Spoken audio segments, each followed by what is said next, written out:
Il y a des gens à l'enduroman, malheureusement, qui sont décédés de crise cardiaque.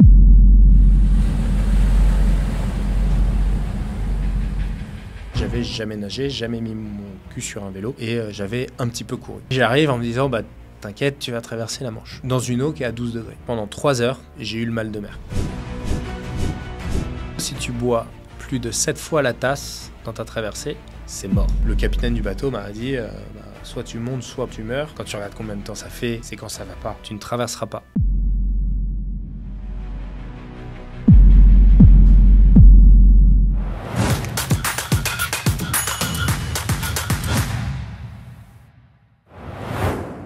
L'enduroman, en quelques mots, c'est très simple. C'est rallier Londres à Paris le plus vite possible, sans prendre le train ni l'avion.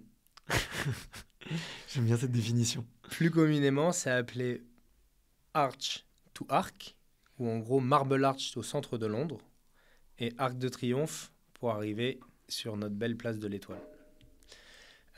Tu dois courir 130 km de Londres à Douvres, au travers des paysages anglais. Malheureusement, c'est pas ceux qu'on imagine, c'est pas les plus beaux paysages. Si tout va bien, tu arrives à Douvres. Là, tu dois traverser la Manche à la nage, avec tout ce qui s'ensuit. Et une fois arrivé sur les côtes françaises, tu as 300 km de vélo depuis Calais pour rallier Paris, et ça le plus rapidement possible. Waouh. Donc certains diront que ce n'est pas un triathlon. Ça regroupe les 3 sports du triathlon, pas dans le même ordre. Donc moi, je le prends personnellement un peu comme un triathlon et un sport d'ultra-endurance. Et tu dois, on va dire, partir de Marble Arch. L'horloge démarre à ce moment-là, le chrono se clique et il ne s'arrête que lorsque tu es arrivé à l'Arc de Triomphe. Waouh, ça fait combien de bornes en tout ? En tout, ça fait 130, plus 300, 430. Et la Manche, c'est au minimum 38 km de nage. Mais personne ne fait jamais ça avec les courants et l'aventure que tu as dans cette mer si accueillante. Donc, je dirais 430 plus, on va dire, entre 45 et 50, donc un peu moins de 500 km. Ok. Dans une eau à combien de degrés ? Dans une eau qui varie, alors l'enduroman, tu peux y aller entre début juin et début octobre. C'est le règlement et c'est là où la Manche est, on va dire, traversable. Ça va varier au mois de juin-juillet à 12-13 degrés et monter peut-être jusqu'à 15-16 en septembre. Elle est plus chaude en septembre, contrairement à ce qu'on pourrait penser, parce que justement, il y a l'été qui permet qu'elle chauffe, qui a été une des raisons justement dont tu parlais de mon premier échec. Ok. Pourquoi ? Parce que tu t'attendais à ce qu'elle soit plus froide, plus chaude ? Parce que j'étais, on va dire, peu sachant, et quand tu vas à la recherche d'une performance aboutie par rapport à tes capacités, chaque aléa peut vraiment te faire mal, et 1, 2 ou 3 degrés de différence dans une mer où tu vas rester entre 12 et 20 heures, ça peut vraiment faire mal. La consommation calorique dans une eau à 12 degrés ou à 14 degrés, elle n'est pas du simple au double, mais elle est vraiment importante. Et donc, tu dois avoir un autre plan de course, ce que je n'avais pas pensé. Bon, on va revenir là-dessus en détail. Je t'ai dit que j'avais envie d'aller vraiment gratter un peu la prépa, les petites astuces. Et je sais que tu en regorges plein. Comme on s'est entraîné ensemble, mais on a aussi bavardé, fait quelques footings et quelques sorties longues. Donc je sais que tu as plein de petites anecdotes, de petits secrets, vraiment de choses très concrètes sur cette aventure. Et j'ai vraiment hâte de pouvoir en débriefer avec toi. Tu as aussi fait un film qui est sur YouTube avec l'équipe, qui est très, très sympa, qui est à regarder. En complément de ce podcast, on redirigera les gens à la fin de ce podcast pour aller le voir absolument. Moi, je voulais commencer par savoir, tu vois, revenir un tout petit peu en arrière. C'est quoi le moment ? Est-ce que tu te souviens du moment où la première fois où tu entends parler de ce triathlon ? Je m'en souviens et je la salue parce que c'est Perrine Fage, qui est une athlète ultra accomplie, qui a fait des choses auxquelles je ne pourrais même pas imaginer, mais y compris l'enduroman. Ça a été l'une des premières fois où j'ai entendu ce mot-là. Et la seconde fois, qui a été vraiment le trigger ou le déclencheur, en tout cas, de me dire peut-être qu'un jour il faut que tu le fasses. C'était lors de ma préparation du Northman, auquel j'ai participé aussi, qui était mon deuxième Ironman, donc j'étais ultra novice à ce moment-là. J'habitais à Londres personnellement, et il y a le plus vieux club de natation qui est à Hyde Park, qui s'appelle le Serpentine, et en gros tu as le droit de nager comme si nous demain à Paris, tu pouvais aller nager dans la Seine dans un endroit bien spécifique de 5h30 à 8h30 du matin. Ok. Donc bien évidemment, il n'y a que les Anglais qui peuvent être férus de ces trucs-là, sauf que certains y vont 365 jours par an dans Hyde Park. À 5h30, ils sont là, qu'ils vendent, qu'ils grêlent, qu'ils neigent, etc. Je suis allé voir ce club-là parce que de par ma logistique et mon travail, c'était parfait pour moi pour m'entraîner parce que c'était à côté. Et j'ai rencontré une femme qui a traversé la Manche 7 ou 8 fois, en maillot de bain, à toutes les sauces, et en brasse, en crawl. Elle connaît même quelqu'un qui l'a fait en papillon, donc vous imaginez l'immensité du truc. Et je lui ai demandé ce qu'elle avait fait et quel était son plus beau souvenir. Elle a traversé le Canada pieds nus, elle a traversé la Manche à la nage, elle a fait plein de choses. Et en fait, au moment où elle m'a dit qu'elle avait traversé la Manche, elle a eu des étoiles dans les yeux.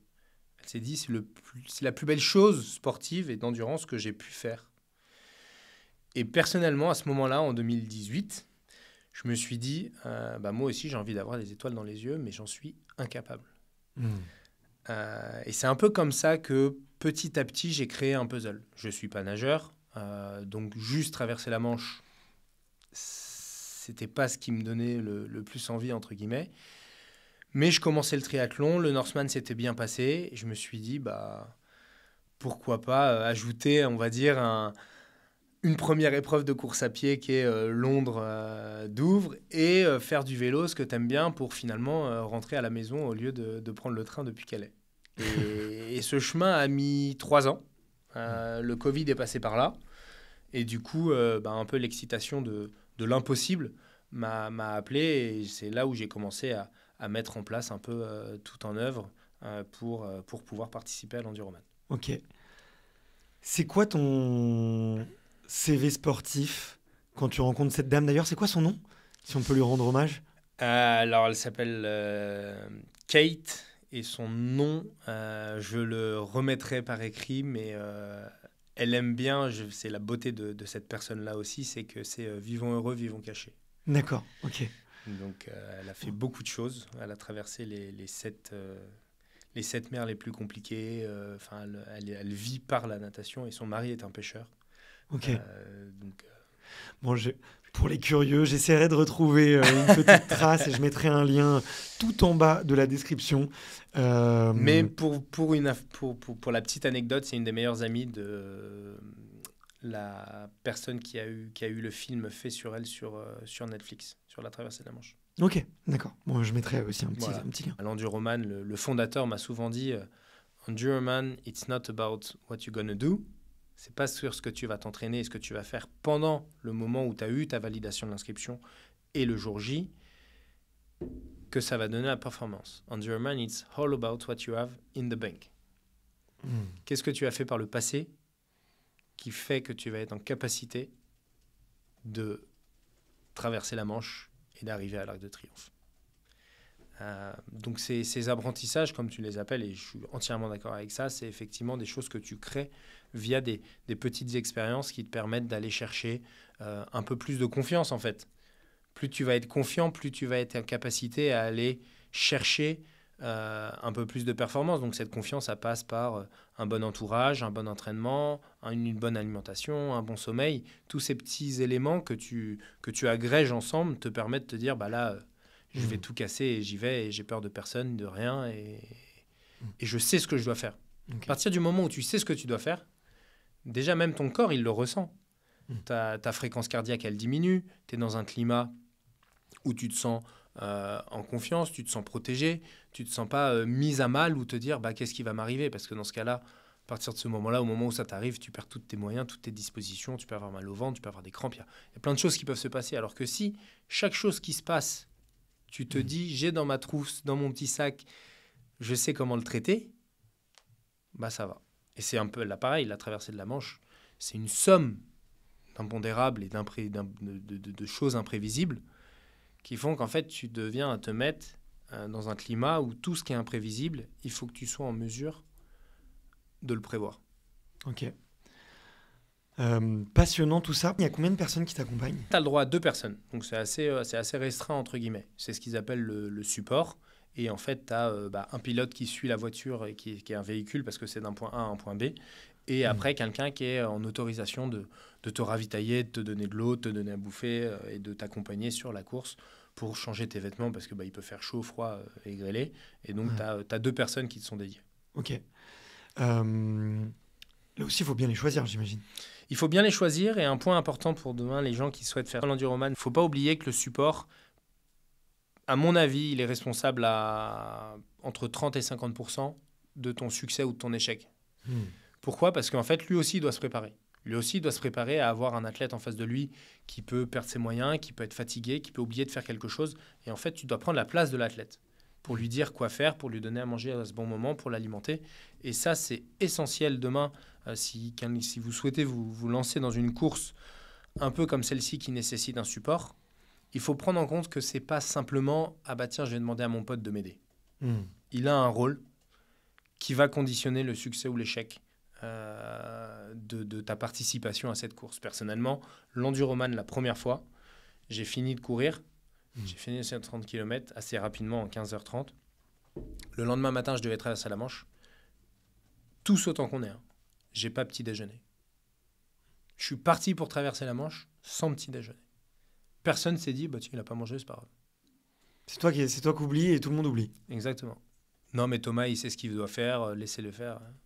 Non, en fait, Thomas, il ne sait pas ce qu'il doit faire après avoir couru 130 bornes et avant 15 heures de traversée de la Manche.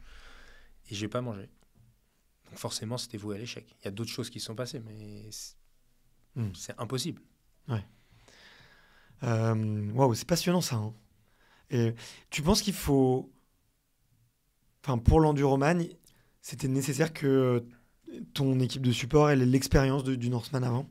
C'est une bonne préparation? Elle a surtout eu l'expérience de la première tentative de l'enduroman. Parce que c'est complètement différent. Alors, c'est proche et en même temps complètement différent parce que tout est démultiplié. Il y en a un où tu nages 3 km, tu sors, il fait froid, mais ça va. L'autre, tu as 130 bornes à courir. Donc, la philosophie est la même. Ça veut dire que ton support doit être là pour te supporter et te suppléer en cas de... C'est un peu comme les amis. Quand tout va bien, c'est facile d'être ami. Et quand tout va mal, il faut être présent et il faut savoir prendre les bonnes décisions. C'est la même chose pour ton support. Il faut que de temps en temps, si jamais il te dit non, là tu t'arrêtes, tu manges, là tu... on peut le voir, certains supports en ultra trail aujourd'hui, on le voit à l'UTMB ou sur la diagonale. Il y a des supports qui font que la course change, que la personne va regagner en confiance, en énergie, via des mots, via un geste, via une alimentation spécifique à ce moment-là parce qu'il a pris la décision d'eux. Donc, il ne faut pas oublier que c'est pas simplement je vais aider mon pote. J'ai un rôle à jouer et il faut, comme tu disais, le visualiser. Si tu le visualises pas ou si tu le prends pas comme une responsabilité, ça peut mal se passer. Je dis pas que tout va mal se passer et que c'est évident si la personne n'est pas préparée. Je dis simplement que si tu veux aller chercher la meilleure performance possible, il faut que toutes les personnes autour de toi souhaitent aller chercher la meilleure performance possible aussi. De quelles compétences tu as besoin pour préparer un enduroman? Tu vois, j'imagine qu'il faut un préparateur physique, un entraîneur, j'imagine qu'il faut un nutritionniste, j'imagine quelqu'un qui gère aussi un peu la logistique, parce que je crois que c'est quand même pas mal d'organisation. Mais combien de personnes t'accompagnent et de quelles compétences sont vraiment nécessaires?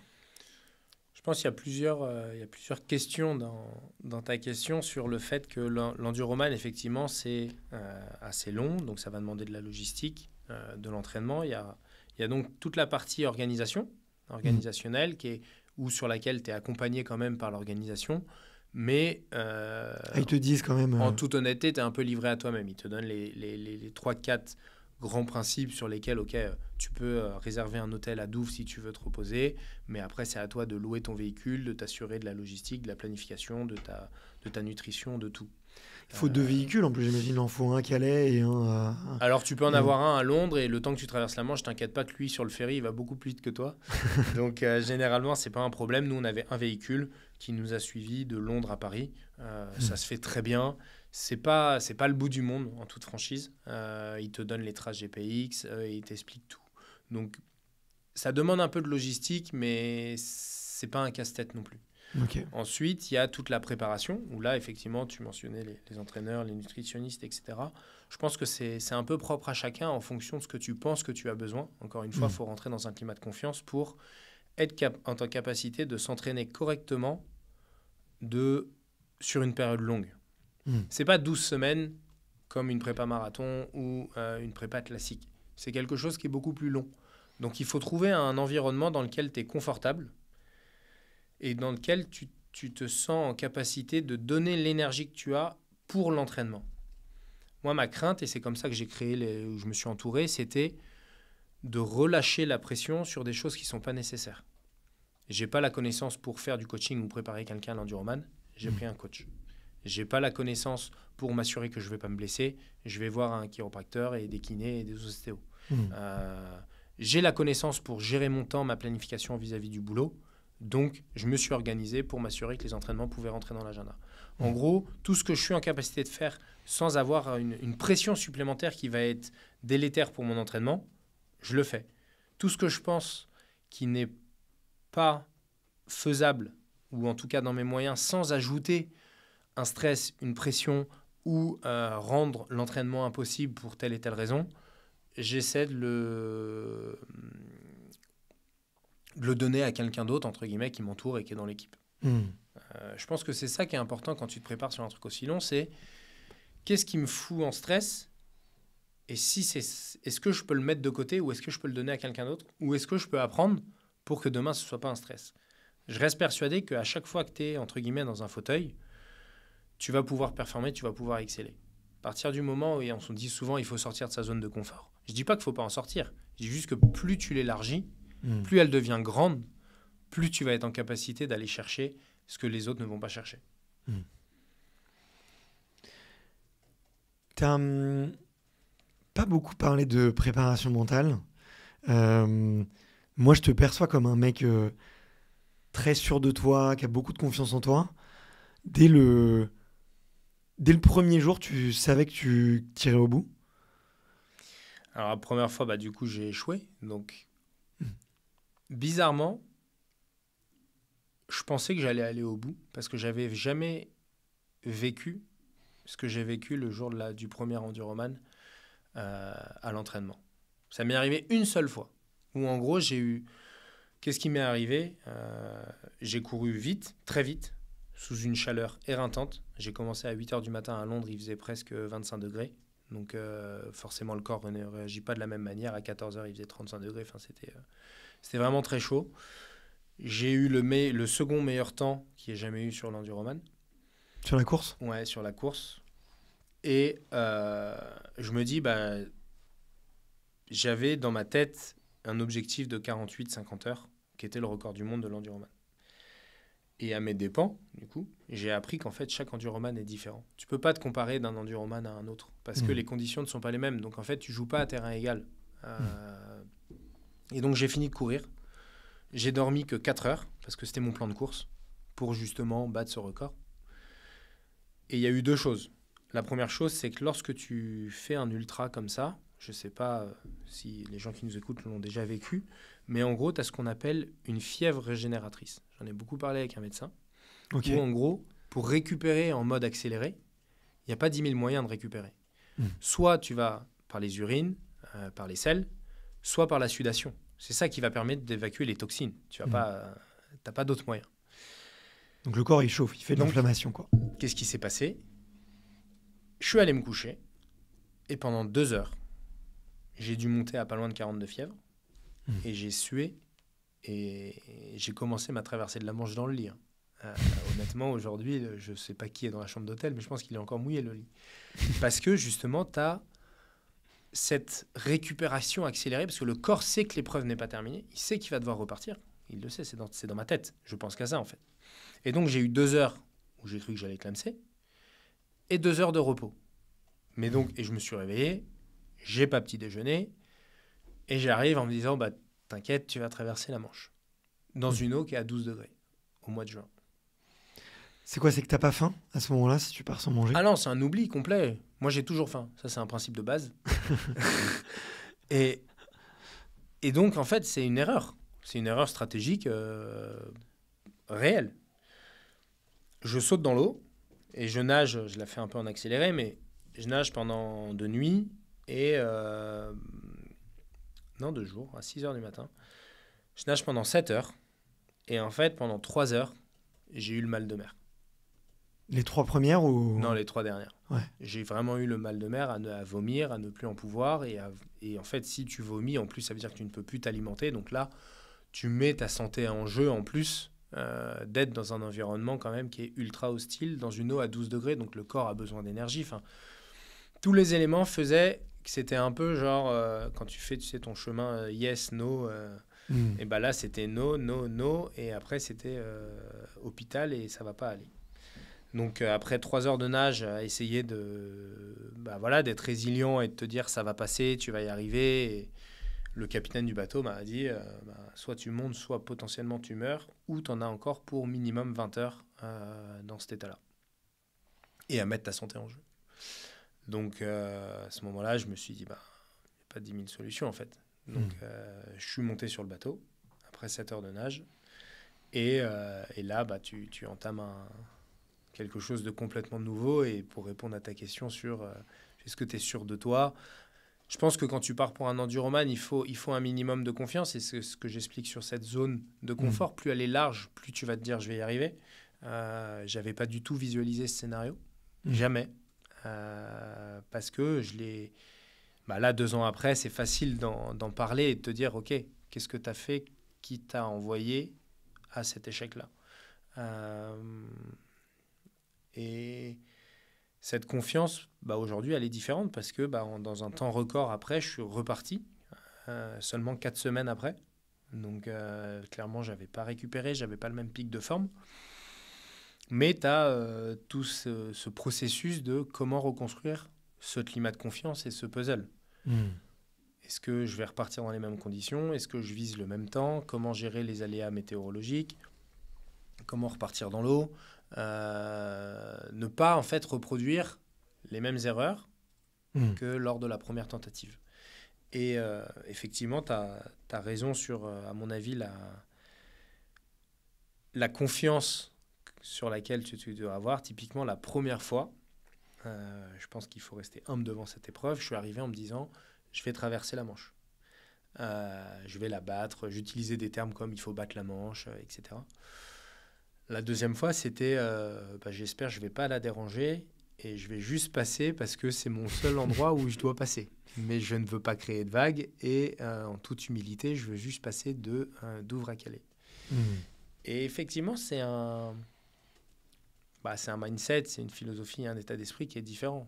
Essayer de battre quelque chose qui est imbattable, en fait, parce que tu peux faire ce que tu veux, c'est, par exemple, dans le nouveau projet ou même l'enduroman, de battre les éléments, à part s'il a décidé de ne pas jouer, tu vas gagner. Mais s'il a décidé que tu ne gagnes pas, à mon avis, que tu sois en haute montagne ou dans la mer, on peut demander ça à des marins, je pense qu'ils ne diront jamais moi, je vais battre les éléments. C'est impossible.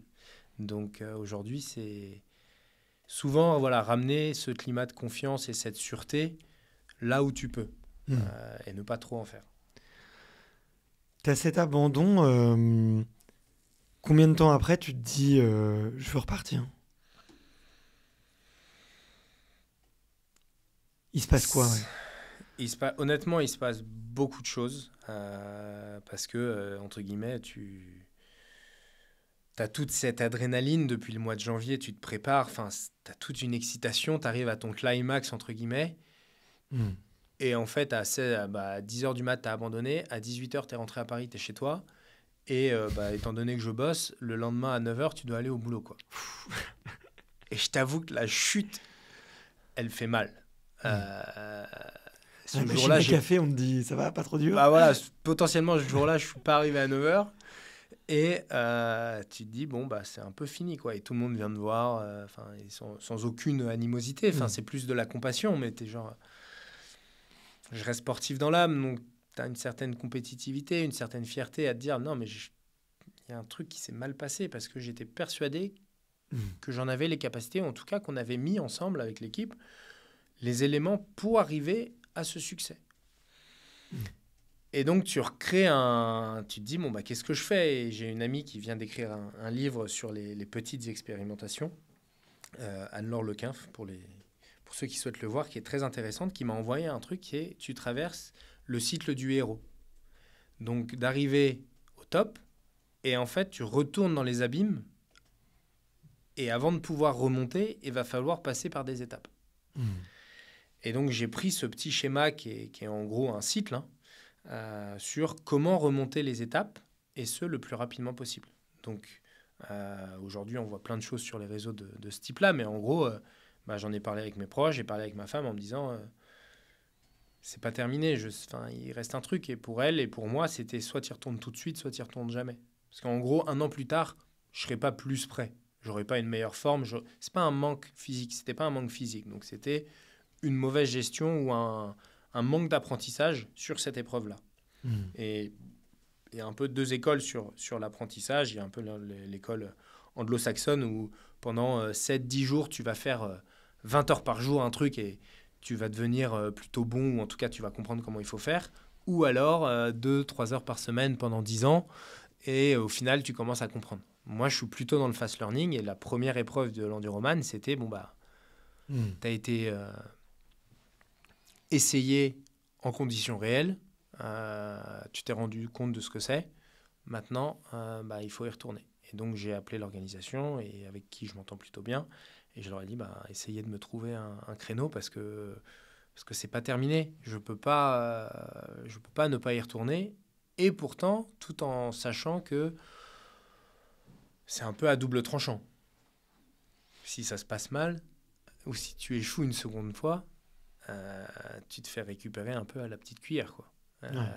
T'as intérêt à pas te louper. Ouais, c'est toujours pareil, c'est un peu comme à la roulette, c'est simple ou double. Si tu doubles, c'est bien ou ça peut faire mal. Et c'est combien de temps après C'est simple, j'ai fait le 20 juin et je suis retourné le 4 août. Ok, et tu les appelles quand pour leur dire que tu mets une deuxième pièce dans la machine? Le 28 juin, je crois, ou le 27 juin. Ouais, une semaine après, quoi. Ouais. Je leur dis assez vite, et en plus j'avais une tendinite au talon parce que j'avais couru en 15 heures 130 bornes sans jamais avoir couru plus de 100 km. Ça aussi, c'est une petite erreur, mais à mon avis, c'était une erreur. Et donc, je me dis, il faut... Et puis après, il y a un peu ce phénomène de prends ton dossard, comme ça, après, tout se réaligne. Souvent, on dit, tu prends ton dossard, c'est 50% de la course. Là, c'était pas vraiment le cas parce que c'est une autre dimension, mais c'est pas très loin. Maintenant, il y a une date, il y a une nouvelle date. C'est psychologique pour te tu relancer. te dis, il faut y aller, quoi. Il faut y aller. C'est quoi la stratégie pendant cette période? Tu te reposes un max, tu refais un peu de volume. Ton taping, il dure combien de temps? C'est quoi un peu la stratégie? Franchement, là, le coach, il doit s'arracher les cheveux quand même. Le coach, en toute franchise, il était très réticent. Parce que, t'es pas professionnel, donc je joue pas ta santé, et c'était le tendon d'Achille, donc il y a un côté irréversible si ça s'empire, qui aurait pu être très, très pénible. Il y avait mon cardio et mes analyses de sang qui montraient un état de fatigue assez avancé. Donc, tu le vois comment? C'est le cortisol? Ouais, alors malheureusement, je suis pas vraiment médecin, mais en tout cas, souvent dans ces analyses-là, tu sais, on te donne une fourchette, et soit tu es trop haut, soit tu es trop bas, et si tu es trop bas, c'est signe de fatigue, et en fait, tout était pratiquement trop bas. Donc, et de l'autre côté, dès que je mettais un peu d'intensité, le cardio, il explosait. Enfin, je montais 3 escaliers, j'avais juste envie d'aller me coucher. Donc, on va dire les signes médicaux et les premiers signes que tu regardes, ils étaient vraiment continue à te reposer. Donc, le coach a intelligemment adapté pour garder un peu de volume, à garder un peu de, on va dire, de score de forme, quoi. Pour continuer à t'entraîner. Donc c'était du vélo à très basse intensité, c'était un peu de nage, très peu de course à pied, parce qu'en plus j'avais une tendinite, donc genre pendant, je sais pas, 15-20 jours, j'ai pas couru. Et à 10 jours du départ, ou ouais, un peu moins, même 5 ou 7 jours du départ, je vais voir une amie cardiologue quand même pour me dire est-ce qu'il y a un risque si jamais je dois repartir. Est-ce qu'il y a un vrai risque au-delà de la blessure? C'est marrant que tu ailles voir une cardiologue. Sur un truc aussi long, sachant qu'il y a des gens à l'enduroman qui ont eu malheureusement qui sont décédés de crise cardiaque, ou tu pars quand même sur quelque chose de très long et de très intense, que ce soit psychologiquement. Tant que t'es pas arrivé en France, tu peux vraiment, tu vas chercher loin, quoi. Et donc je vais voir la cardio et je fais mon exo. Et elle me fait faire un peu un test d'effort, elle me fait plein de tests. Et à un moment, elle me fait graduellement courir en pente et qu'elle augmente. Et en même temps, elle augmente la vitesse. Sauf qu'elle cache tout. Parce qu'elle sait que sur les athlètes, si tu donnes des signes du pourcentage, comme ils connaissent un peu où est-ce qu'ils en sont, etc., leur niveau, elle dit c'est biaisé parce que de toute façon, jusqu'à là, il sait qu'il peut y aller, etc. Donc le corps ne réagit pas de la même manière. Donc elle cache tout. Et elle monte, je fais mes exos, à un moment, elle sort, elle va appeler quelqu'un. Je dis, ok, bon, je continue mon exo, je commence à suer, je commence à être vraiment dans l'effort. Et là, un moment, elle me regarde, elle sourit, elle me dit, bah écoute, je suis au maximum de ma vitesse et de mon pourcentage et tu continues à courir, donc je peux pas te dire qu'il y a un problème, quoi. Elle me dit, je peux pas aller plus haut et je peux pas aller ni plus haut ni plus vite. Donc, tout va bien. Et ton cœur réagit merveilleusement bien. Et voilà, les lactates, l'oxygénation, le sang, tout va bien. Ok. Donc, je sors de chez le cardiologue, j'appelle mon coach en lui disant Feu vert. je suis pas malade. Et il me dit, bon, bah, si tout va bien et si médicalement tu as le go. Et à partir de ce moment-là, bah, tu remets tout en place, quoi. J'ai appelé ma femme, j'appelle le coach, je leur dis voilà, on part dans 24 heures à Londres et ça repart, quoi. Il y a combien de personnes qui viennent avec toi la deuxième fois?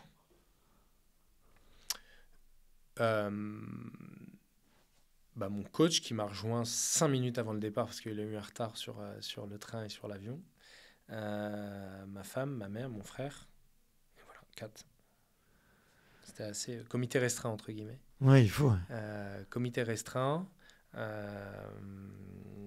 mais avec une humilité tout autre et une préparation par rapport aux échecs de la fois précédente. Est-ce qu'il y a une certaine peur, tu vois, notamment, tu sais, les 130 bornes, tu l'as dit au tout début, qui sont pas les plus joyeuses, quoi. Hein. C'est pas 130 bornes autour de Chamonix. Non. Là, tu es vraiment dans les banlieues londoniennes. Ouais, à faire 2 fois en plus. Donc ça, je m'en serais bien passé. Mais j'ai envie de dire, ça forge le mental. Et puis, ta course n'a pas commencé tant que t'es pas dans l'eau. Faut pas se tromper, quoi. Pour toi, c'est ça la grosse difficulté, c'est la traversée de la Manche? La probabilité d'échec pour l'enduroman et pour le commun des mortels, c'est dans l'eau. Marcher ou courir 130 km, c'est pas que tout le monde peut y arriver. Tout le monde ne le fera pas dans le même temps, mais tout le monde peut le visualiser. Certes, pour certains, ça va être très long. Pour d'autres, ce sera une bouchée de pain. La Manche, que tu sois nageur comme je le suis, ou le meilleur nageur du monde, tu peux ne pas y arriver. Même si tu es ultra bien préparé, etc. Il y a quand même une condition et un impondérable, c'est que voilà, tu es dans un environnement hostile. C'est pas pour rien qu'on dit que c'est l'Everest de la mer. C'est qu'il y a vraiment quelque chose de vraiment spécifique dans l'eau et dans cette eau-là que tu réalises que quand tu l'as fait. Avant ta première tentative, c'est quoi le plus de temps que tu as passé dans l'eau d'affilée? Alors, je recommande à tout le monde de le faire, si jamais vous voulez traverser la Manche ou faire l'enduroman, c'est qu'il y a une demande de l'organisation d'avoir fait un test en conditions réelles, entre guillemets, d'avoir passé au moins 10 heures en eau libre. Bravo. Ok. Tu l'as fait où? Moi, je l'ai fait parce qu'il y a un stage en janvier à Lanzarote avec des enduromans où ils se regroupent tous les ans. Et en gros, c'est début janvier et ça te permet d'avoir un peu un état des lieux de où est-ce que tu te situes et si tu vas être en capacité de vivre une des plus belles expériences de ta vie. Et donc, moi, je suis allé à Lanzarote et j'ai fait mon test. En fait, je n'ai pas envie de tout spoiler, mais ils te font courir un peu avant, pas mal de kilomètres. Tu fais une nuit blanche. tu petit déjeunes et après tu pars dans l'eau. Et en gros, ça te donne un Semaine peu... de test, quoi. Ouais, c'est un peu la test week, mais avec des gens qui connaissent, avec des gens qui sont bienveillants et qui te permettent de te dire, OK, qu'est-ce qui me reste à bosser sur les 6 prochains mois pour y arriver? Ou est-ce que je pars de trop loin et il faut que je décale d'un an ou c'est au-delà de mes possibles, etc. Donc moi, j'ai fait comme ça. J'ai passé ce test de 10 heures là-bas. Tu fais combien en 10 heures de distance juste pour avoir En gros, moi, j'étais idée, autour de 2 minutes du 100 mètres. Donc, tu fais 3 km, un bon nageur pour la Manche, encore une fois. Si tu nages à 3 km par heure, c'est bien. En endurance, tu pourras traverser la Manche et tu seras en capacité de te dire demain, j'ai la prétention de. Si tu nages plus vite, c'est mieux. Si tu nages moins vite, c'est pas grave. Tu peux tout à fait avoir. Ils te demandent d'être autour de 3, c'est bien. 2,5, c'est bien aussi. Et si tu es un nageur à 3,5, 4 km/h en eau libre, tu commences à avoir des temps vraiment sérieux sur la Manche. Et de l'autre côté, c'est qu'ils te demandent d'avoir une cadence de bras assez élevée. Il y a des nages, souvent on dit que c'est autour de 60. Si tu es à plus, c'est bien, mais tu vas consommer plus d'énergie, mais au moins tu te réchauffes. Si tu es à des cadences de bras autour de 52, 53, ils vont te recommander d'aller chercher un peu plus pour justement avoir, entre guillemets, une glisse un peu plus fluide. Et ensuite, ce qu'ils regardent, c'est entre la première et la 10e heure que ta cadence n'est pas faiblie. Parce que c'est signe de fatigue, etc. Donc, c'est comme à pied. On en parlait, il faut être autour de 180, c'est plutôt le chiffre magique. À la nage, c'est 60. Et si tu commences à 60, mais qu'à bout de la 10e heure, tu es à 52, tu traverseras jamais la Manche. C'est un gros danger, ça, de ralentir la cadence de bras. En fait, c'est synonyme de fatigue, c'est synonyme... Tes épaules, tu sors de ce que tu sais faire. Ouais, tes épaules, et moi, j'ai eu 2 tendinites au poignet. En fait, tu fais jamais comme ça pendant 15 heures de suite. Donc, en gros, le geste de ramener l'eau vers son épaule, je suis sorti, je pouvais plus rien faire. Juste après, je suis allé manger, j'arrivais pas à tenir ma fourchette. Tu m'étonnes. Et un conseil, si demain des gens souhaitent traverser la Manche, ne mettez pas de montre. La première fois, j'ai mis ma montre. Quand est-ce que tu regardes ta montre connectée quand tu cours ou quand tu nages? C'est quand ça va pas. Quand tu regardes combien de temps ça fait, c'est quand ça va pas. C'est pas quand ça va. Et donc, et en plus, ça joue parce que c'est un poids. Pendant 15 heures dans une eau, même si ta montre elle est légère et qu'on adore toutes ces marques-là, c'est un conseil que je donne à quiconque qui souhaite se lancer dans l'eau, c'est ne vous ajoutez pas des difficultés déjà que ça va être compliqué. Et donc, ouais, tout est flingué. Mais en tout cas, c'est des signes avant-coureurs de fatigue. Et si déjà tu les as à l'entraînement, ils vont faire en sorte que demain, il ne faut pas que tu les aies. Quoi. Ouais. Tu termines ce stage en janvier, tu te dis quand même que c'est possible? Je me dis que ça va être incroyable. Parce que le stage s'est très bien passé. Le stage s'est bien passé. J'ai très, très bien couru la veille. J'ai bien nagé. J'ai tenu ça. Et le coach est, entre guillemets, super excité parce que une fois que tu as fait ça, tu as ensuite toute la période d'assimilation. Ton corps, il n'oublie pas. Tu as été capable de nager 10 heures en janvier. Ça te laisse une marge pour février, mars, avril, mai, juin pour arriver à un certain pic de forme. Ce que je vais essayer de recréer pour la nouvelle épreuve. Il y a d'autres apprentissages avec le froid. Enfin, tu as essayé de... Ouais. On peut se préparer à la nage vraiment dans le froid? C'est une bonne remarque. De manière générale, si tu as été dedans petit, dans le froid, tu vas peut-être avoir certaines capacités à l'absorber. Sinon, après avoir discuté avec quelques médecins, si ça a été froid une fois, ça restera toujours froid. Ce qui veut dire par là, c'est que si tu te lances dans une eau à 12 degrés en maillot de bain, comme je l'ai fait la semaine dernière, c'est froid. Et ce sera toujours froid. Maintenant, est-ce que tu peux être plus aguerri, plus résistant au froid? Il y a plein de gens aujourd'hui qui en parleraient bien mieux que moi, qui font de la nage en eau froide. Mais tu peux aller chercher. Il faut juste gérer la consommation énergétique et endurer le froid. Et comment tu l'endures? C'est par ta capacité à te réchauffer après aussi. Typiquement, demain, si je t'emmène dans l'eau et pendant 20 minutes à nager dans une eau à 12-13 degrés, certaines personnes vont mettre 1 heure et demie avant d'arrêter de trembler, d'autres vont mettre 20 minutes. Et c'est là où tu vois un peu ta capacité à ce que ton corps produit de la chaleur. Voilà, il va produire la chaleur, il va récupérer et il va moins le stresser parce que là, pour le coup, c'est un véritable stress. J'ai pas la science infuse. Je sais juste que, par exemple, mettre 2 bonnets, ça réchauffe parce que la chaleur sort par la tête. Des gants sur les mains aussi, peut-être? Certaines personnes sont plus fragiles que d'autres sur les extrémités. Sur la manche, t'as pas le droit. Ok. Donc, du coup, t'as pas de gants. J'ai tendance à me dire, moi, souvent, entraîne-toi exactement comme tu vas être en course, dans les mêmes conditions. Pareil, c'est mieux. Donc, je mettais pas de gants, je mettais pas de cagoule, je mettais pas de chaussettes, je mettais rien de tout ça. Maintenant, je pense que c'est un peu la résilience et la conviction que tu as sur ta capacité à te lancer dans de l'eau froide. Moi, ça me fait pas peur, c'est pas agréable, hein, mais à un moment, ça passe. On entend des nageurs qui vont prendre du poids. Ouais. Tu vois, pour avoir une petite couche de graisse supplémentaire. Ça sert à quelque chose? Oui, ça sert. Oui, c'est sûr, ça sert. Maintenant, personnellement, pour l'enduroman, j'avais une combi.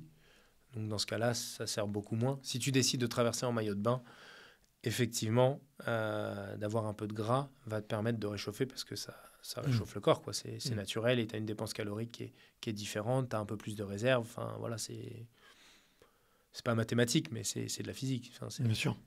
C'est physiologique. Tu vois Steven, voilà, il n'est pas surnommé le phoque pour rien. C'est un bon exemple. Ça réchauffe. Demain, moi, j'ai pas cette prétention de dire je sais comment faire de la nage en eau libre en maillot de bain ou comment gérer le froid. C'est un peu un spoil, mais je rêve à un moment de participer au championnat de France en eau de lacet, parce que j'ai rencontré Axel Raymond à plusieurs reprises. Et il le fait tous les ans à Megève, où tu as 200 mètres, 500 mètres ou 1000 mètres dans une eau à 2, où je crois que c'est entre 1 et 2 degrés. C'est fou. Je rêve de le faire. Je veux savoir ce que ça fait. Je ne sais pas. T'as déjà fait des bains très très froids? Ouais, j'en fais souvent. Je prends que des douches froides depuis le 1er janvier. Mais fournir un effort... C'est autre chose. Ouais, c'est autre chose. Je sais même pas ce que c'est en fait, parce que je ne l'ai jamais fait. Mais je suis persuadé que c'est autre chose. Mais j'ai du mal à me dire, si demain je me lance dans l'eau sur 200 mètres, à 2 degrés, tu peux ne pas y arriver. Comment ton muscle, à un moment, va arrêter de bouger? Je sais pas. Tu sais que mon tout premier épisode sur Extraterrien, c'est Arthur Guérin-Boéry. Ouais. Il habite à Montreuil, juste à côté de chez nous. J'étais allé le voir et ouais, sacré bonhomme. Je pense que tu l'as déjà rencontré, non? Je l'ai jamais rencontré, mais je vois qui c'est et ce qu'il a fait. Ouais. Ouais, pour les auditeurs et les auditrices, il a plusieurs records d'apnée dynamique sous glace. Donc il fait partie des gros zinzins, on peut le dire. Désolé Arthur si tu nous écoutes. Qui vont creuser tous les 10 mètres sous la banquise un espèce de petit trou. Et puis ils vont mettre une corde et puis ils vont essayer de nager le plus loin possible en apnée sous l'eau. Donc ouais, dans une eau à 1 degré, quoi, littéralement. Il y a beaucoup de choses dans cet épisode, je te l'enverrai, c'est mon tout premier. Ouais, j'étais pas un aussi bon intervieweur, je sais pas si j'ai beaucoup progressé, mais en tout cas il y a des... Arthur est un mec super sympa, hyper accessible, et je connais bien aussi la personne qui l'a accompagné pour toute la partie logistique. Donc si ça t'intéresse, je te renvoie l'ascenseur. Dans quel état on termine une traversée de la Manche? Moi j'ai deux choses. Tu as parlé du grelottement. Ça, j'imagine que tu dois être défoncé. Les épaules. Est-ce que tu as encore des épaules qui tiennent à peu près? Et la quantité de sel que tu as dû boire, quoi. Alors, première réponse, c'est fun fact. Over 7 cups, it's over. En gros, si tu bois plus de 7 fois la tasse dans ta traversée, c'est mort. Tu ne traverseras pas. Pourquoi? Parce que, en gros, si tu bois la tasse, la quantité que tu vas boire, il va falloir que tu purifies, il va falloir que tu boives le même volume 10 à 15 fois pour te purifier. Sauf que c'est pas possible. Tu es dans l'eau en train de nager. Donc, tu vas t'arrêter boire 1 litre d'eau, quoi. Non, mais c'est impossible. Donc, il faut pas boire la tasse. Je l'ai bu 2 fois dans toute ma traversée, en 15h30. Ouais, mais t'avales quand même un peu de... Non. T'apprends Non. à nager En pour fait, rien avaler, aujourd'hui, quoi. en toute humilité, bien évidemment, mais tu peux pas te dire je vais traverser la Manche si tous les 20 coups de bras, tu as un truc qui t'arrive. C'est élément vraiment imprévu. Mais encore une fois, imprévu, le commun des mortels où les gens vont dire oui, mais si un bateau passe. En fait, tu peux pas dire que c'est imprévu. Tu sais que tu es dans l'eau, tu sais qu'un bateau va passer. Donc, Mm. comment tu fais? Pendant l'entraînement, tu vas aller gérer, tu nages, tu fais tes 3 coups de bras. Si tu respires tous les 3, finalement, un bateau arrive, bah, en fait, tu remets la tête dedans et tu refais 3 coups de bras et tu respires de l'autre côté. Et tu vas t'entraîner, en fait. Si tu avais prévu de boire à 3, mais que finalement tu dois boire à 6 ou à 9, tu vas ce qu'on travaille l'hypoxie. Un très bon exercice que je faisais très souvent et qui me mettait en confiance, c'est qu'en fait, tu bois à 3, 7, 9, 12. Donc tu Mm. bois tous les 3 temps. Après, tu vas boire, tu te remets tous les 7, tous les 9, tous les 12. Ça veut dire que faire quand même 12 coups de bras après en avoir fait 9, tu vas vraiment parcourir une distance qui est assez longue. Et donc, si tu sais que tu peux gérer 3, 7, 9, 12 coups de bras avant de pouvoir respirer pour une seule fois, si un bateau passe, eh ben, tu Mm. sais que tu peux le faire. Donc, un Mm. bateau qui va passer n'est pas un imprévu. Mm. J'ai bu. Une fois, il y a une méduse qui m'est arrivée dessus. J'ai paniqué, j'ai ouvert la bouche, j'ai crié, j'ai bu l'eau. Ben voilà. Parce que des méduses, il y en a, elles sont costauds, elles sont énormes. C'est des énormes punching balls qui doivent faire entre 80 cm et 1 mètre de diamètre. Ben voilà. Ça, effectivement, je ne l'avais pas prévu. Et si j'avais su, franchement, je l'aurais abordé comme une crainte parce que tu peux rien. Tu peux pas te préparer à voir des méduses. Tu Mm. vois, c'est jamais agréable, personne Ouais, n'aime ça. ça te met KO, hein, je pense. En fait, il faut Moi, leur j'ai mettre été un coup de piqué deux, poing. deux fois par des méduses. Ouais, c'est pas génial. C'est pas génial. Continuer à nager 5 heures après ça, c'est fou. Ouais, et encore, tu regardes Daniel Harif sur Iron Man, je crois qu'à un moment, à Hawaï, elle se fait piquer par une méduse au bout de 30 mètres et elle finit les 4 bornes à des allures. Ça motive, hein, ça Mm. réchauffe. Ah ouais, mais ça fait Mais tellement mal. donc, ouais. Ça va encore, mais bon, c'est bien, bien douloureux, quoi. Ah oui, oui, c'est douloureux. Oui, ça, c'est sûr, c'est douloureux. Mais encore une fois, tu vois, c'est ce que je mets un peu dans mon sac. Les méduses, je les avais pas mis. Mais un bateau qui traverse, Mm. un problème, la corde qui pète, le bateau qui accélère, donc tu as un odeur d'échappement de gaz, donc c'est pas agréable. Enfin, tous ces trucs-là, c'est pas des imprévus. Moi, j'essaie de le prendre comme ça fait partie de l'élément Mm. de préparation à ta course. Et c'est tellement long, il se passe forcément plein d'anecdotes de Voilà. course, quoi. Et ça, ces anecdotes, tu peux les avoir. Il faut aller discuter avec les gens qui connaissent.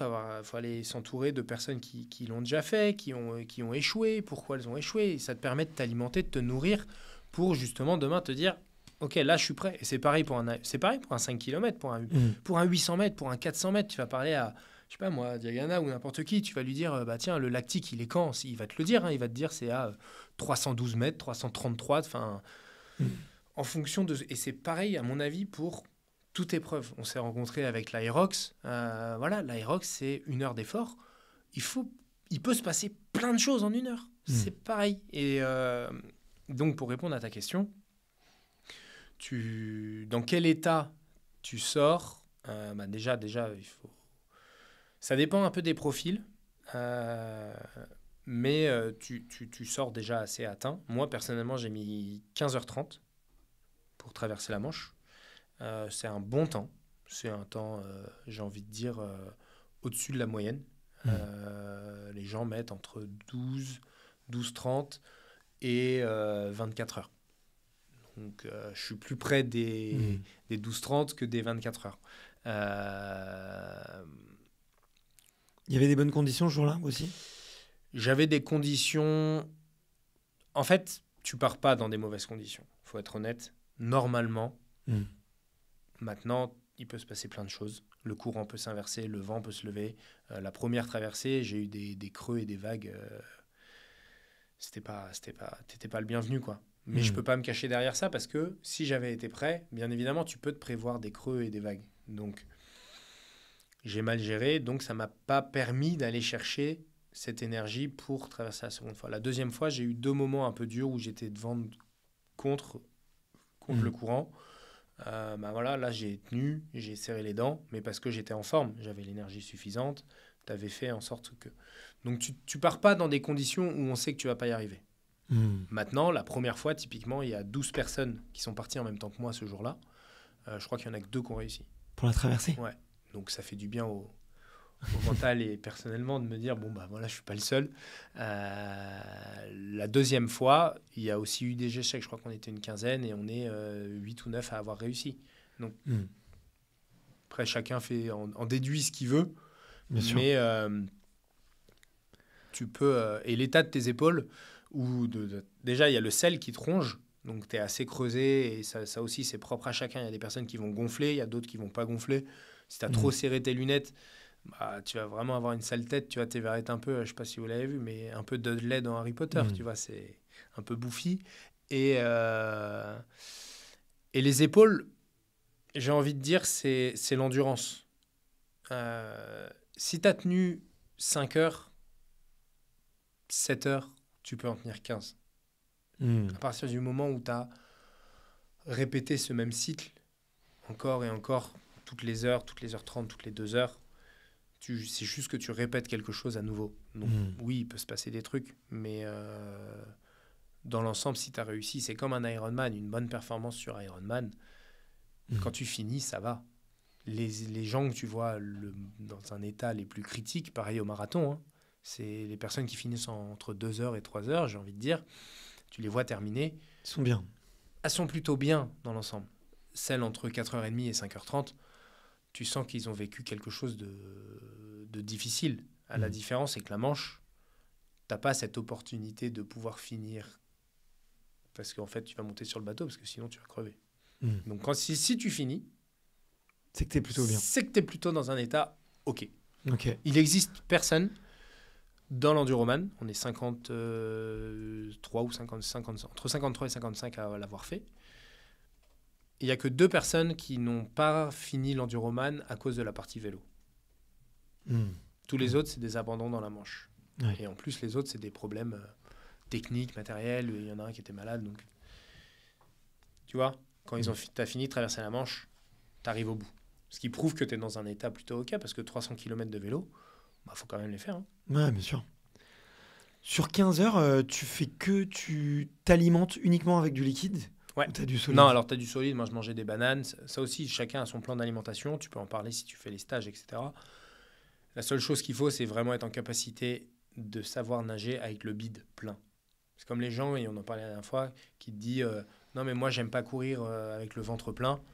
En fait, t'as pas le choix.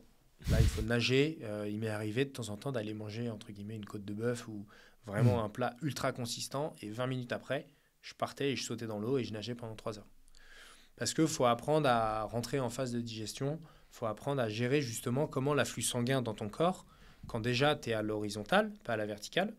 Donc ça aussi, c'est un point ultra important. Comment ton corps génère ce processus de digestion alors que tu es en train de fournir un effort. Donc, il doit alimenter tes muscles, mais en même temps, il doit oxygéner et il doit amener du sang pour que tu puisses digérer. Donc, c'est un peu amener de la confort pour que demain, tu puisses gérer cette situation. Et ça, je l'ai fait pas mal en entraînement. Et je m'alimentais, moi, toutes les 55 minutes à peu près. Ok, une fois toutes les 55 minutes. Ok. Et là, tu fais une vraie pause et tu essaies d'avoir 100 grammes de glucides? Non, tu fais pas vraiment de vraie pause parce que chaque minute où tu t'arrêtes dans la Manche, c'est 70 mètres à faire en plus. Donc dis-toi que si tu t'es arrêté 10 minutes ou 12 minutes, tu dois te rajouter presque une borne. Franchement, tu t'arrêtes pas. Faut aller le plus vite possible. Tu as une corde, il te la lance, tu bois, t'ingères, tu repars. Et pareil, c'est quoi toutes les 55 minutes? Tu manges quoi là? Des gels, des boissons protéinées. Faut de la protéine, c'est pas que du glucide parce qu'à la fin, sinon, tu les assimiles plus. Et oui, tu parlais de 100 grammes par heure. T'es un peu moins parce que 100 grammes par heure ou 120 ou 90, c'est quand tu es sur Ironman ou sur un effort qui va être assez intense, mais pas ultra intense. Tu vois, autour de 140, 160 pulsations. Là, j'étais entre guillemets autour de 120, 130, mais pendant 60 heures. Donc, c'est maintenir cette endurance et cet effort musculaire pour qu'il puisse être assimilé. Donc, tu avais le côté protéines-lipides qui est un peu à assimilation lente et le côté glucides pour l'assimilation rapide. Il fallait gérer entre les deux pour avoir une assimilation des lipides qui permet de kicker au moment où ça ne va pas, et une assimilation des glucides pour te permettre de maintenir l'effort et la vitesse. Et tu prends quoi en lipides? C'est quoi? C'est des gels spéciaux? Ou tu peux prendre de la banane, des amandes, des sortes de purées avec des oléagineux. Ça aide aussi. Et après, il y a des barres spécifiques. Moi, je travaillais avec Brenos à ce moment-là. Il m'avait créé des produits qui étaient bien chargés en lipides et en protéines. Ouais, ok. Tu peux manger facilement. Exactement. Qui ne demandaient pas une énorme mastication. Parce que se bouffer des amandes... Non, ça, personne ne le fait. Après, il y a le thé qui aide vachement. Chaque nageur en eau libre va un peu avoir son petit rituel. Et après, tu as ce qu'ils appellent son petit candy. C'est ce que tu aimes bien et ce qui est réconfortant. Tu vois. Moi, je sais que, je sais pas, la banane, ça passe de la banane avec du beurre de cacahuète. J'aime bien ça. Donc, je mangeais ça et ça te permet de... C'est un peu réconfortant quand tu as du sel plein la bouche. Dès que tu as un peu de goût qui te ramène un peu à la terre, c'est plaisant. Ouais. À quoi on pense pendant 15 heures de nage? Je te connais un peu, tu vois, on aime bien tchatcher, tu vois, on est deux... Enfin, je te vois un peu comme un extraverti, tu vois. Le temps, il est long, non? Le temps, il est long, ouais. Il est même très long. Mais... La deuxième fois, je suis parti en même temps avec la crainte qui me réarrive exactement ce que j'ai vécu la première fois. Ça veut dire commencer à avoir des maux de tête, ne plus assimiler, avoir des vomissements, vomir, avoir la trachée qui brûle pendant 3 heures, enfin, des moments pas très sympas. Et de l'autre côté, je suis rentré dans un climat... qui était tout autre, comme on en parlait tout à l'heure, sur « je veux juste passer sans déranger personne ». Et ça a été assez simple. Je ne sais pas si tu vois, et tu as probablement dû avoir des athlètes qui t'en parlent, mais souvent, dans des épreuves d'ultra, tu as des pics de joie et des moments de faiblesse. Et c'est très sinusoïdal par rapport à ton moment où tout va bien, ton moment où tout va mal, ton moment où tout va bien. Ok ? À ce moment-là, je suis rentré dans quelque chose de très linéaire. Ça veut dire que je m'autorisais pas de moments de joie où génial, tu vas te renverser la Manche, c'était un ouf, c'est trop bien, ou de moments d'ultra faiblesse. Tu vas pas y arriver, c'est trop dur, etc. Pourquoi ? Parce qu'en fait, c'est pas les moments où tout va mal qui sont durs à gérer. Ce que j'ai beaucoup de mal à gérer et ce que personnellement me semble difficile à gérer, c'est la chute. Plus ton moment de joie est haut et plus ton moment de faiblesse est bas, plus la différence va t'impacter. Alors que si tu as un tout petit moment de joie et un tout petit moment de faiblesse, tu restes dans un univers où tu es en capacité de gérer et tu n'as pas ces pics de joie ou de bad mood qui font que tu vas soit rester dedans, soit pas. Et en gros, chaque ravitaillement, chaque 55 minutes, je faisais l'état des lieux. Est-ce que ça va ou est-ce que ça va pas? Et au bout de 55 minutes, je me disais, bon, bah, si ça va, profite, tu as 55 minutes où ça va aller. Et si ça va pas, je me disais, bah, tu as 55 minutes difficiles et 55 minutes d'après, ça ira mieux. Et j'ai répété ce cycle-là en me disant, ne t'autorise pas trop de moments d'euphorie ou trop de moments de faiblesse pour rester dans un climat où tu es OK. Je passe, je suis neutre, j'embête personne et je regarde pas derrière, je regarde pas devant parce que les côtes anglaises sont grises, les côtes françaises sont blanches et le gris te paraît toujours super proche et le blanc, il te paraît toujours beaucoup trop loin. Donc faut pas regarder. C'est très important.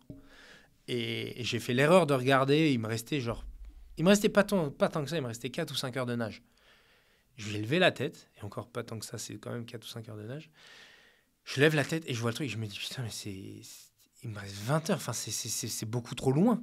Et là, j'ai eu un moment difficile, mais pareil, je suis remis dans mon truc, je suis resté discipliné, et j'étais avec le fondateur de l'Enduroman sur le bateau, et mon frère. Et pareil, je suis resté ultra discipliné. Je les écoutais, je me suis jamais plaint, je suis resté dans ma course, entre guillemets, tout du long parce que c'est pour moi synonyme de succès ou en tout cas d'accomplissement, d'arriver de l'autre côté. Ouais. À partir du moment où tu dérives, j'ai Ouais. besoin de ça, je veux ci. Tu rentres dans un engrenage Ouais. qui peut être toxique, tu vois. Et c'est quelque chose que, tu vois, je retiens beaucoup des interviews justement sur les athlètes d'ultra-endurance. Mais finalement, c'est quelque chose qui est assez similaire à la vie. C'est que une fois que tu commences à avoir une pensée parasite et que tu n'arrives plus en fait à sortir de la boucle, Mhm. bah, tu t'enlises et finalement la prophétie que tu es en train de te raconter, l'histoire que tu es en train de te faire, elle se réalise. Du coup, ce qui est hyper intéressant, tu vois, c'est comment est-ce que tu reviens, comment est-ce que tu reswitches dès que la pensée parasite, elle arrive, tu vois. Et il y a une très bonne vidéo d'ailleurs de Novak Djokovic qui dit Ouais. que lui, en fait, il a passé un cap, non pas le jour où il a essayé de, de contrôler ou d'arrêter ses pensées, ou tu vois, d'arrêter de se dire, tiens, je joue mal, je me sens bien aujourd'hui. Il laissait venir, mais juste il apprenait à se dire, comment est-ce que je reviens vite, Ouais. et avec des outils, tu vois. Et lui, c'était juste, ok, bah, je regarde mes mains et je respire, tu vois. Et donc des fois, tu le vois en match, il se penche, il regarde ses mains, et il se ralentit un peu et il respire. Et ça le fait switcher d'une pensée négative à juste, ok, je reviens dans Un l'instant état présent, neutre. un état neutre. Toi, c'était quoi tes petits trucs pour revenir à un état neutre? T'avais je sais pas, des petits mantras, des petites pensées, des phrases que tu essayais de te répéter? C'est marrant que tu en parles parce que je suis un peu en train d'essayer de visualiser mon prochain projet et je me rends compte de l'ampleur du truc et justement je me dis que ça va être très très compliqué donc il faut que je trouve des choses auxquelles je vais pouvoir me rattacher. Ouais, bien évidemment, on a chacun nos petits trucs, j'ai envie de dire. Un qui me vient à l'idée, qui me vient en tête, c'est qu'il y a un moment, j'étais en train de nager de nuit, d'accord? Et tu es en fait éclairé par deux lumières, une sur ta tête, une sur le bas de ton dos, qui te permettent d'être suivi par le bateau parce que lui, il a un spot qui t'éclaire, ok? Que d'un côté. J'étais en train de nager et d'un coup, je ne vois plus le spot. Et je me retrouve dans l'eau, il fait tout noir, et donc à ne plus voir le bateau quand il fait tout noir, tu vois plus le spot, mais tu ne vois plus le bateau. Et j'entends plus rien.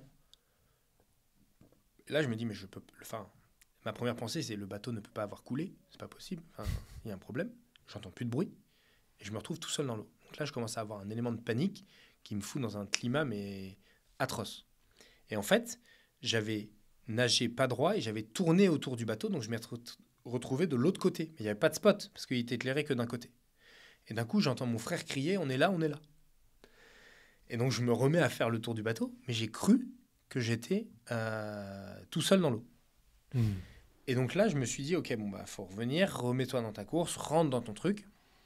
Souvent, ce que j'aime bien faire, c'est compter genre de 100 à 0, mais à l'envers. Ça te fait penser à autre chose. Ça te force à aller chercher une gymnastique de 100, 99, 80. C'est pas facile, tu vois. Surtout quand tu es en train de fournir un effort. Donc, je fais ça pour un peu enlever la pensée parasite, entre guillemets. Et après, généralement, j'aime bien prendre quelque chose à bouffer. Parce que, en fait, la mastication et la mâche est un des éléments les plus complexes pour ton cerveau.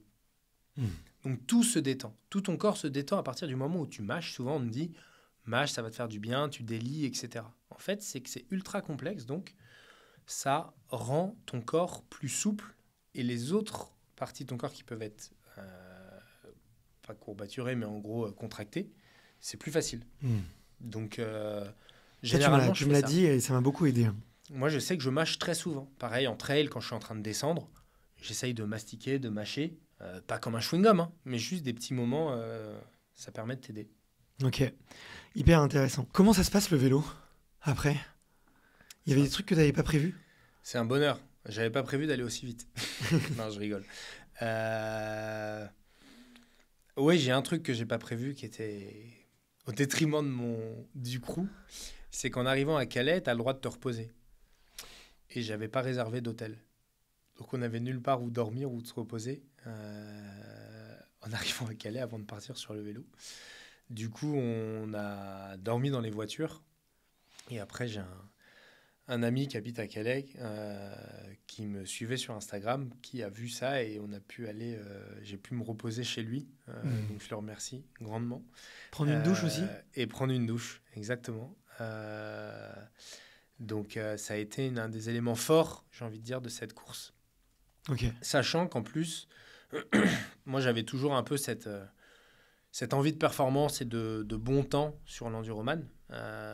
Et en arrivant à Calais, je me suis rendu, j'ai un ami proche qui est venu à l'arrivée de la Manche, qui est mon boss aujourd'hui,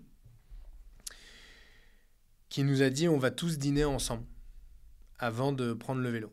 Et en fait, on s'est retrouvés à aller se faire un couscous sur le port, au détriment, j'ai envie de dire, de la performance. Mais à l'inverse, le collectif a juste gagné, j'ai envie de dire, 10 000 points de vie. C'était un des éléments les plus incroyables que j'ai pu avoir dans ma vie, entre guillemets, même de sportif, parce que tu partages quelque chose qui a été l'élément, on va dire, déclencheur de ton échec la première fois. Et là, c'est l'élément qui permet d'avoir, j'ai envie de dire, ces étoiles dans les yeux dont Kate m'avait parlé il y a de ça 5 ans, tu vois. Et en gros, on a passé un moment unique pendant 3-4 heures à bouffer un couscous. Je suis allé me reposer 4 heures à peine. Et après, on est reparti. Là, tu fais Calais-Paris, tête baissée et le plus vite possible. Je suis parti à, je sais plus, 4 heures ou 5 heures du matin et à 17 heures, j'étais à Paris, quoi. J'ai mis 11 heures et j'ai le record sur la partie vélo. Je ne suis pas sûr qu'ils soient battus tout de suite. Et j'ai eu des éléments Après assez... un couscous, c'est 4 heures. Après, des boulettes et des keftas. Et en plus, j'ai eu une partie où j'ai eu le vent dans le dos quand même. Donc, ça aide. Et encore une fois, tu vois, c'est des éléments qu'il faut prendre en compte. Si demain, quelqu'un veut se dire, je vais battre le record de l'enduroman, tu sais pas, si tu te tapes 300 km avec le vent contre, en fait, tu battras jamais aucun record. Donc, c'est pour ça qu'il faut comparer ce qui est comparable. Et le vélo, ça doit rester une partie de plaisir. Je pense qu'il ne faut pas oublier ce pourquoi on fait ça. Pour l'enduroman, il n'y a pas j'ai envie de dire, de professionnel à proprement parler. Donc ça reste... tu vois, tu n'auras pas une médaille d'or ou tu participes pas aux Jeux Olympiques. Ouais. Donc il faut que ça reste un plaisir. Et pour moi, la partie vélo doit être cette partie la plus plaisante. Maintenant, c'est en fonction de chaque épreuve, c'est différent. Et aussi, qu'est-ce que tu entends par plaisir? Parce que tu te tapes quand même 300 bornes avec 2 ou 3 000 de dénivelé, après avoir traversé la Manche et après avoir couru 130 km. Donc, tu es dans un état quand même assez limité. Mais c'est le moment où tu peux le plus partager aussi avec ton équipe, tu peux te poser, mais tout en respectant l'épreuve et les athlètes qui l'ont fait par le passé et les futurs athlètes. Moi aussi, personnellement, j'aime bien avoir une certaine philosophie, c'est de respect vis-à-vis des gens qui m'a été un peu incombé au moment du Norseman où tu as un tirage au sort. Donc, tu fais t'es là parmi les heureux élus et les chanceux. Respecte par rapport aux 5000 gus qui, derrière, auraient rêvé d'être à ta place. Essaye de tout donner, tu vois. C'est quelque chose que j'aime bien mettre en place. Tu fais partie des heureux élus, que tu participes à l'UTMB, que tu participes à toutes ces courses qui ont un tirage au sort. Profites-en. Ouais.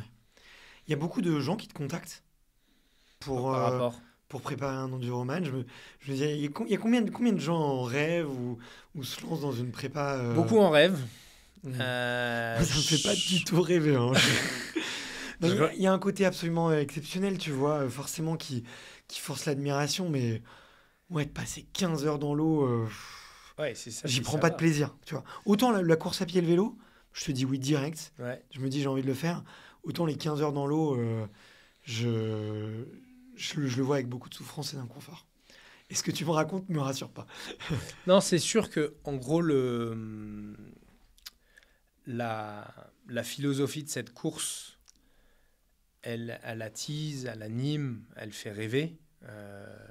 La Manche, c'est vraiment en fait c'est la jeunesse du truc, c'est l'ADN de vraiment tout ça, tu vois. C'est vraiment... tout le monde peut visualiser, comme tu dis, la course et le vélo. La Manche, tant que tu l'as pas fait, tu peux pas vraiment le visualiser. Maintenant, je suis contacté, j'ai envie de dire, de manière assez régulière sur l'enduroman, oui. Alors, tous les nouveaux enduroman, généralement, te contactent. Et en plus, tu prends plaisir parce que tu sais par quoi tu es passé. J'ai un ami, il n'y a pas si longtemps que ça, qui m'a envoyé un texto en me disant, tu sais que tu as plus de 8000 personnes qui ont gravi l'Everest. T'en as plus de 2 ou 3000 qui sont allés dans l'espace. Et t'en as 50 qui ont fait ton enduroman. Donc il me dit, tu vois, t'as plus de gens qui sont allés dans l'espace que de gens qui ont fait l'enduroman. Et du coup, dès que t'en as un nouveau, généralement, t'es là pour l'aider, t'es plutôt bienveillant et tu lui donnes les tips. Maintenant, tes tips ne sont pas forcément les mêmes que quelqu'un d'autre. Tu vas voir Perrine Fage ou Marine Leleu, que je salue, qui sont 2 athlètes françaises qui ont fait l'enduroman. Elles ont leur prédisposition, elles ont leur truc et elles ont leur course en tête. Moi, je partage ce que je sais ou ce que j'ai expérimenté. Maintenant, ça veut pas. Il faut essayer son propre truc. Donc, mais ce qui est important, c'est de communiquer et de parler quand tu veux aller sur une épreuve aussi longue. Par contre, j'ai beaucoup de gens qui m'appellent pour avoir des conseils sur comment gérer l'ultra, comment se positionner, comment être en capacité de s'économiser tout en ayant des allures, entre guillemets, assez rapides. Pour moi, le vrai aboutissement d'un athlète endurant fort, c'est vraiment être au plus près de son seuil sans que son cardio soit trop élevé. Si tu vas vite, longtemps, parce que tu as des gens qui vont très très vite, pas longtemps, moi, mon objectif, c'est d'aller très vite, très longtemps. J'irai jamais au plus vite, tu vois, sur un marathon. Je ne ferai pas partie de ceux qui font 2,15, 2,30, ce qui me paraît déjà très vite. Je mets de côté les athlètes qui font sous les 2,15, c'est encore autre chose. Mais déjà, pour moi, si tu mets entre 2,35 et 2,50 sur un marathon, tu vas très vite. Ouais, donc pour toi, le secret, c'est de pouvoir courir le plus long. C'est d'aller très vite, très longtemps. Pour moi, c'est synonyme d'un athlète endurant accompli. J'irai jamais très très vite. Mais voilà, si je signe 4h40 sur Ironman, comme on parlait de chiffres, sur la partie vélo, ça me va. Si je mets 3 heures sur marathon d'Ironman, ou j'ai jamais fait, mais j'aimerais bien le faire un jour, ça me va aussi. Et c'est comme ça que j'essaie de me préparer pour la prochaine épreuve. C'est vraiment ça. On y arrive. Peut-être juste... comment ça se passe un peu le temps de récup après une compète comme ça ? Est-ce que t'es pas un peu fané ? Tu retournes vite à l'entraînement. Tu l'as dit déjà une première fois, c'est difficile, mais tu te remets dans le bain après ton abandon. Là, une fois que tu l'as réussi, combien de temps tu mets avant de retourner à la piscine ou de remettre les fesses sur une selle de vélo ? Alors, la piscine, j'ai mis très longtemps parce que compter les carreaux, c'est pas ce que je préfère. Mais il y a une règle qui est assez vraie, je trouve. Qui est généralement, on dit 1 heure d'effort égale à 1 jour de repos. Tu mets 3 heures sur marathon, tu vas te reposer 3 jours. Tu mets 10 heures sur Ironman, tu vas te reposer environ 10 jours. C'est un peu une règle banale, mais qui marche plutôt bien. J'ai mis 60 heures, 60 jours je vais me reposer à peu près 60 jours. C'était pas très très loin de la vérité. Mathieu Blanchard vient de mettre 600 heures, je crois, sur non, il a mis combien, 6 jours 6 jours, ouais. Sur la Yuka. Voilà, je sais pas combien de temps il va se reposer, mais je pense que c'est pas très loin de ce qui s'est réellement passé. Et ensuite, après, il y a la motivation intrinsèque. Qu'est-ce qui te motive pour la prochaine échéance, pour la prochaine course? Après, je fais pas partie des athlètes, entre guillemets, qui ont besoin de faire pour faire. Aujourd'hui, j'ai pas de contrat ou de sponsor qui me force à faire des courses. J'ai pas d'échéance.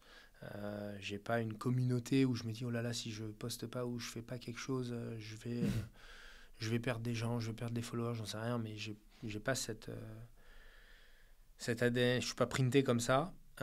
Donc je marche plutôt au projet. Entre-temps, je viens d'avoir un enfant qui a 17 mois maintenant, donc il y a eu un moment, un peu un rééquilibrage de comment tu gères ton temps. J'ai quand même fait des trucs sympas, mais voilà, je me suis qualifié pour les 73 mondes, j'y suis pas allé. Je m'étais qualifié pour les championnats du monde d'Aerox l'année dernière et cette année, je sais pas si j'y vais. Donc, j'essaie de faire en fonction de ce qui est réalisable par rapport à, voilà, un peu comme on est tous, la vie, le perso, le social, le pro, la famille, les amis. Et entre tout ça, bah, tu essayes d'incorporer des trucs qui sont déjà incroyables. Le Norseman, l'Enduroman, franchement, c'est des beaux souvenirs. Mais j'ai eu pas mal de moments où voilà, ça me motivait pas trop, ou en tout cas, il n'y avait rien qui me redonnait ces étoiles dans les yeux que je voulais avoir.